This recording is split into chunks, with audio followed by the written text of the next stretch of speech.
I was able to go from never playing Apex Legends, not even knowing what a shield cell did, what a shield battery did, or whatever the best guns were. I did not know any of that. I was able to go from bronze all the way to masters in just my third split on Apex ever. So how was I able to do that? Let me get into it. Now, before I go into all the tips, if you're really trying to improve at Apex, this is probably a video that you want to watch. So the first thing that I mainly did was watch top players. I mean, I'm a new player. I don't really know what's going on. So the best thing I can do is watch the best of the best to just copy them and do whatever they do. So the players I watched the most was Imperial Hal. I mean, he's the most winningest player in Apex Legends. He's a phenomenal player, a phenomenal IGL, and I love the way that he plays and talks to his teammates. It's just, you know, what I like. He's like the MJ of Apex Legends. I also watched a lot of his Watson because he was finishing like #1 pred every single split, so he was definitely someone that was on my list. I was, of course, watching players like Asu and It's Timmy. Their mechanics are just off the charts, man. So anytime I watched them, I wasn't just watching them and then tabbing in and out and going to a YouTube video or scrolling through Twitter. When you watch these players, you want to be engaged in their gameplay just as much as they are engaged in their own gameplay. So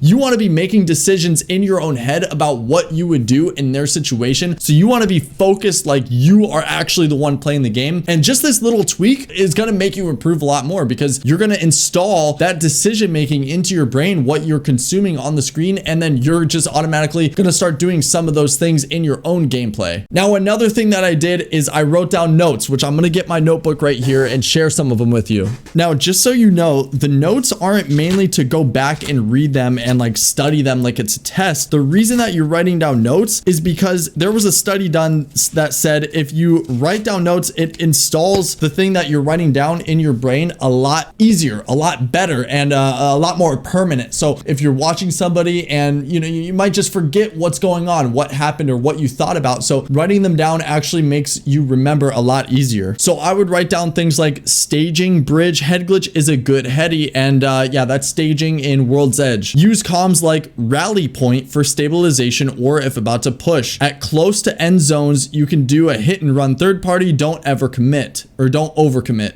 So I would just write down things like that because it might be something that Sweet Dreams, he might say something like rally point, let's go to this rally point, boys. So everybody's on the same page. Comms are super important in my opinion. So I would always write notes down about that. I also wrote down things like when your back is safe, take space, and you can always back up if you need to. And obviously, those are some things that I still do today, but those are some of the notes that I wrote down. Another thing you need to do, no matter what your rank is or what your skill level is when something goes wrong, you need to always blame yourself first. Don't freaking worry about your teammates. Your teammates, they may or may not listen. Most likely, you probably don't know your teammates super well. So whether they're going to change what they're doing is kind of up in the air. So the main thing you should do is just blame yourself all the time. That is something that made me really improve because I was a team player through and through, but really you kind of have to be a solo player in a team game. Now, I hope that made sense. It probably didn't, but blame yourself first. The fourth thing you could be doing is stop taking unnecessary damage. The reason that pro players are so good and they can just 1v2 and 1v3 consistently is because they never get low or they make it very difficult to kill them. They play their cover really well and they only peek when it's necessary and when it's beneficial for them. So stop over peeking. Those tips should really help you, and leave a comment for anything that you would add to that list.